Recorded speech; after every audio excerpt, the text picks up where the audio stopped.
तिकडे बघल्या हे आपलं घर आणि बघा ही महिला इथं सकाळी संध्याकाळी संडाससाठी बसतात.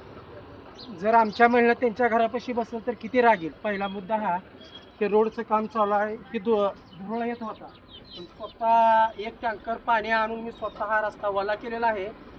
आणि बऱ्याच महिला इथं इतकं घाण आणून टाकतात. मित्रांनो, मी तोंडाने सुद्धा तुम्हाला सांगू नये इतक्या घाण वस्तू इथं आणून टाकतात. पण मी स्वतः ही माझी 5वी वेळ आहे आणि माझी खास करून ग्रामपंचायतला विनंती आहे. आपण 13च मेंबर आहात, 14वा आपला सरपंच आहे. कृपया हात जोडून आपणास विनंती आहे, थोडं कुणीही कुणाच्या घरी पाणी आणून भरत नाही, परंतु गटार पाणी आणि दुर्गंधी ह्या ज्या समस्या आहेत एवढ्या जरी आमच्या कमी केल्या. आणि मित्रांनो, हा इथं कॅमेरा आहे बबल्यावरही दाखव. जर महिला इथं संडासला बसल्या, पूर्ण या कॅमेऱ्यामध्ये महिला बसलेल्या चोट्याने दिसतात.